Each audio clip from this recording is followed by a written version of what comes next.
Welcome to today's On This Day in Tudor History with me, Claire Ridgway, author of On This Day in Tudor History. Now, I'm taking you back to King Henry VIII's reign today. For On This Day in Tudor History, the 24th of October 1537, Jane Seymour, third wife of Henry VIII and the mother of Edward VI, died at Hampton Court Palace 12 days after giving birth to her son, the son that would grow up to be Edward VI.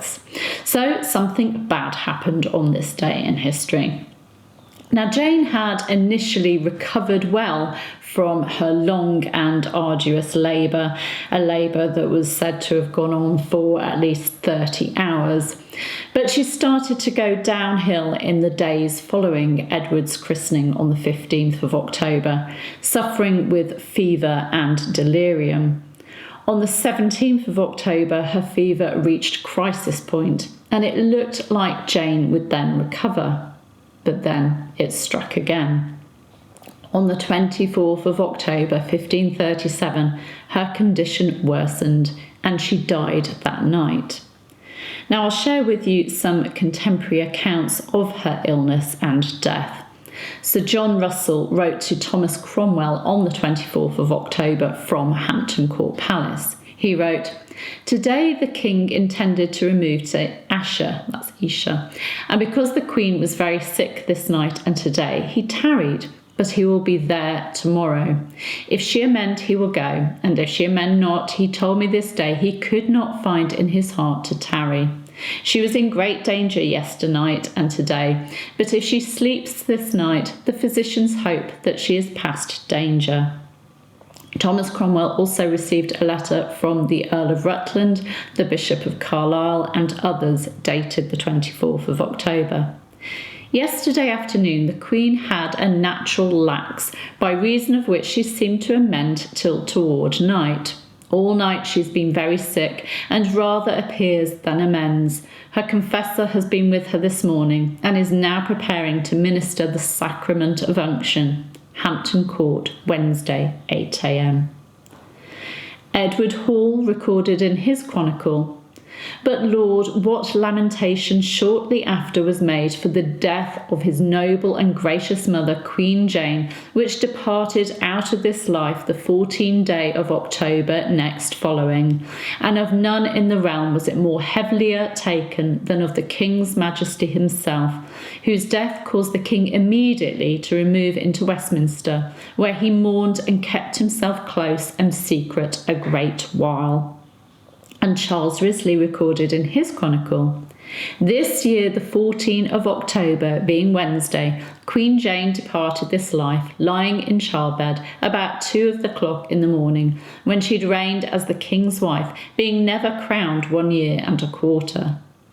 Now, you'll notice that both Edward Hall and Charles Risley write of Jane dying on the 14th of October rather than the 24th, but the editor of Risley's chronicle points out that this is an error in the transcription of the chronicles, because Sir John Russell's letter, which we still have, is dated the 24th of October, and also Charles Risley says that she died on a Wednesday, and yet the 14th was a Sunday. So there's just an error in the transcription of it, and Cecil's journal also gives the correct date. Now, in Letters and Papers, there is a record of the arrangements made following Jane Seymour's death.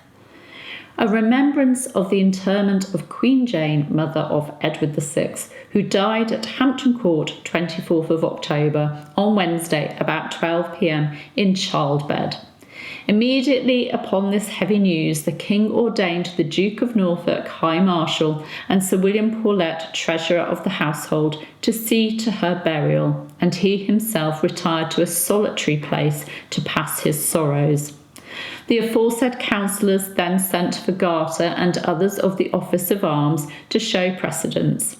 First, the wax chandler did his office, taking out the entrails with searing, balming, spicing, and trammelling in cloth.